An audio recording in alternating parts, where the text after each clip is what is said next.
Do you go out? Do you date? Yes. Who do you date? Well, right now it's Brooke Shields.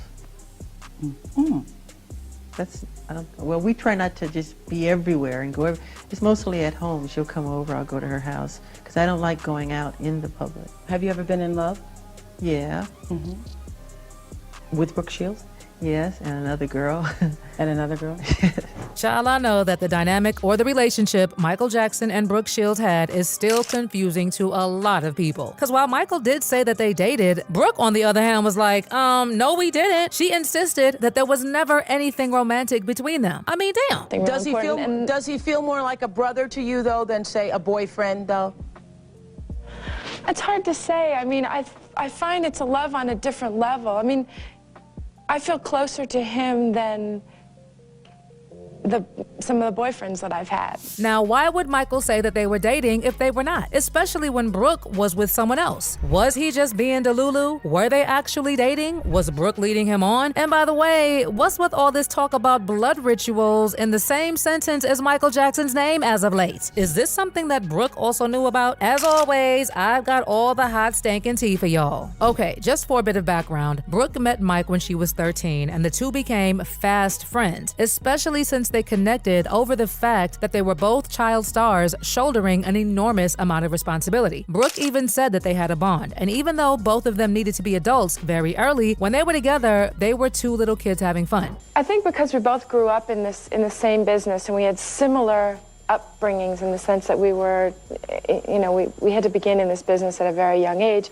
We learned a sense of we had defense mechanisms that we had built up. We realized that we didn't really have to be wary of one another, and that enabled us to build a friendship on a very different level. But while Brooke said that they were just friends, Mike said quite a few times that they were together romantically. Well, according to Brooke, the obsession and the romance was one-sided, and she even described times they would make plans to go out for dinner and the paparazzi would already be waiting, implying that Michael Jackson would tip them off so they could be photographed together. Actually, for those who recall, all hell broke loose when Mike did that damaging interview with Oprah Winfrey. Y'all remember how that interview was supposed to address the rumors that were going on since the mid-1980s, like how people had speculated that MJ wanted to become white, that he wanted to become a woman, that he bought Elephant Man's remains, that he slept in an oxygen chamber, that he married Elizabeth Taylor, that he suffered from an ED, that his best friend was a monkey, that the monkey was telepathic, that Michael was on the DL, and that he was a virgin, among other things. Now, the interview was supposed to improve MJ's public image, as he denied the tabloid rumors and opened up about his personal life. But rather than improving his image, it became something else when Oprah started asking him very, very intrusive questions and also challenged his answers. Oprah questioned Mike about his changing appearance and asked him if he had undergone cosmetic surgery, to which he admitted to having a nose job, but made it clear that he had not altered his face in any other way and actually revealed that he had vitiligo. I have a skin disorder that destroys the pigmentation of the skin. It's something that I cannot help, okay? But when people make up stories that I don't want to be who I am, it hurts me. So it is.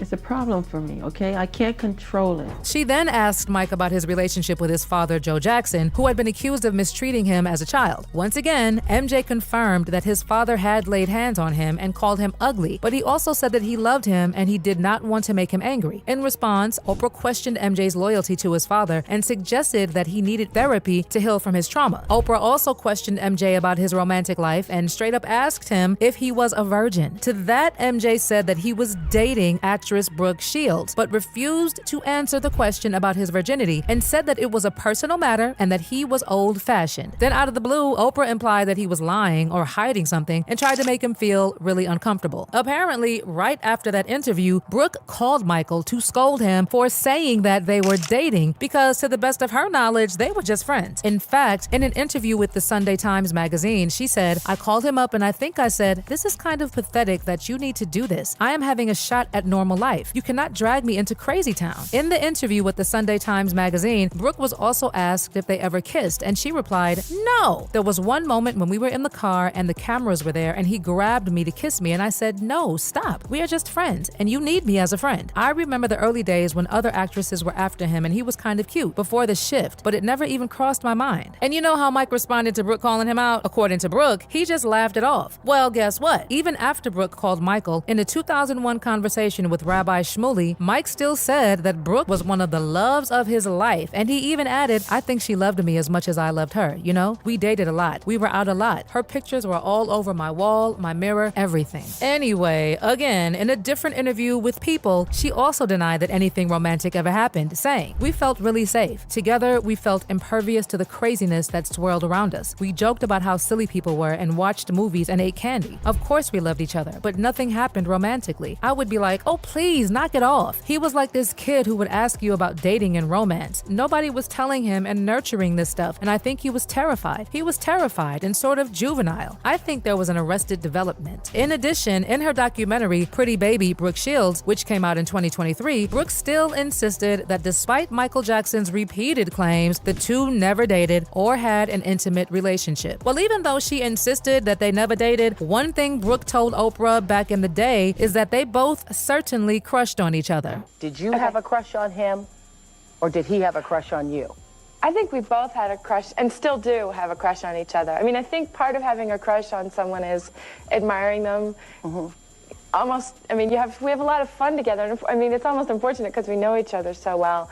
But, I mean, he amazes me every time I sit down and talk to him about something really important. Does he feel more like a brother to you, though, than, say, a boyfriend, though? And then when Oprah tried to get more from her, she just bit around the bush and avoided being specific about anything. She said that their love was on a different level and that she felt closer to Michael than she did with some of her boyfriends. Then she said that whenever she tried to explain the love, people misinterpreted it. Okay. And he gave me the most incredibly beautiful ring that you can ever imagine. And of course, then people built that out of proportion and they said we were engaged, and it wasn't about that. It was a friendship ring that when he gave it to me, it was the most adorable thing. We hadn't really ever exchanged gifts before. I don't know why she was beating around the bush, but to date, people say that the way Brooke maintained throughout that there was never a romantic relationship made it look like Mike was the one obsessed with her. Apparently, the obsession was so bad that Michael even wanted to adopt a child with her. And about Mike wanting to adopt a child with her, Brooke told Rolling Stone, I think he wanted to take his resources and make a difference to other people in their lives. And he knew that I wanted to do that in the world too. So he would reach out to someone like me and say, how can we make a difference? It's easier to adopt a child if you're two people. He never said formally, will you marry me? It was never that for me. He never was that definitive, but I think he was a guy who kept searching for happiness. Again, I don't know for sure if anything ever happened, but what I can tell you is that the bond was special. And even Brooke revealed this herself. Throughout, he was the first person to call me when my dad got sick. Wow. When I had postpartum, he sent me flowers and, all of these things, even though we sort of hadn't had our regular dinners that we used to have on a more regular basis. But he was consistent to the end. And when it came time to his memorial, I had been really out of the public eye with him for a decade at least. And it was his mom who called me and said, I want you to speak. Now, as for how Brooke felt about all the backlash Mike was getting for allegedly taking advantage of young boys, Brooke said she found them hard to believe. The thing is, Mike faced numerous allegations of child SA that were brought against him both during his life and after his death. And for those who recall, just a few months after the damaging interview with Oprah aired in the summer of 1993, the first accusations of SA were made public, and MJ's image was tarnished forever. Then before we knew it, there was a bombshell documentary, Leaving Neverland, which is a 4-hour film that follows James Safechuck and Wade Robson as they recount the alleged SA at the hands of Michael Jackson when they were little boys. Oprah actually got involved and even showed her support to James and Wade when she interviewed them. One of the interesting things about Michael and his particular situation is that the started long before we ever met him. Because he was who he was. He was such a massive figure and represented himself as such an angel.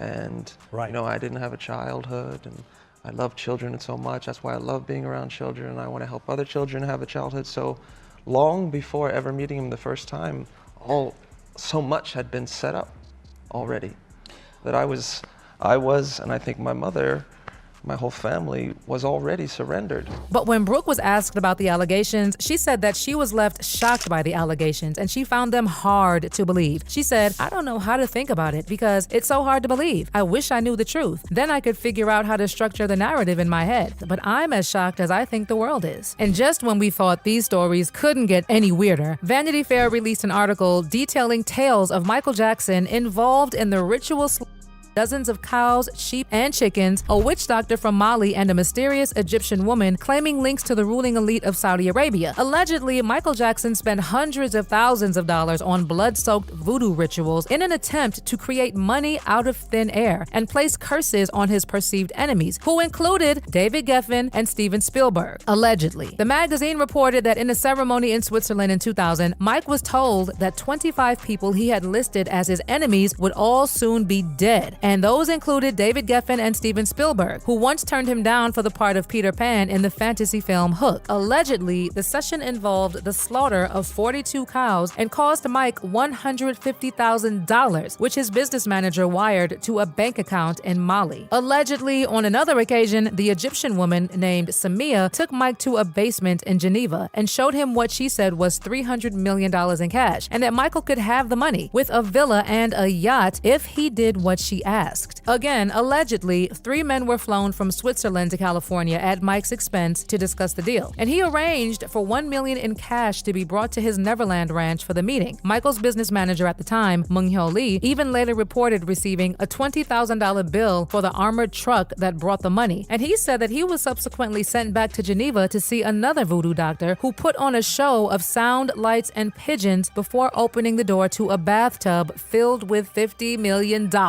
Apparently, allegedly, the voodoo man said the money would disappear unless Mike paid thousands of dollars for the slaughter of poultry and other animals. Honey, these allegations were something people also said Brooke would know about, given how close she was with Mike. But once again, she could not confirm any rituals or bloodbaths Michael had, because that's not the Michael she knew. Regardless, people still have a ton of questions about the real nature of their relationship. And while some say that she's one of the only people who has spoken positively about Michael, others say that she has been manipulative, and like many other people, only used Michael. To some people, something just doesn't sit well with how she has spoken about Mike. But what do you think? Was she one of the real ones, or was she just like the rest who used him? Do you think that Michael was obsessed with Brooke, or was the love mutual? Also, what are your thoughts on Michael allegedly participating in blood rituals? Let me know your thoughts in the comments section below.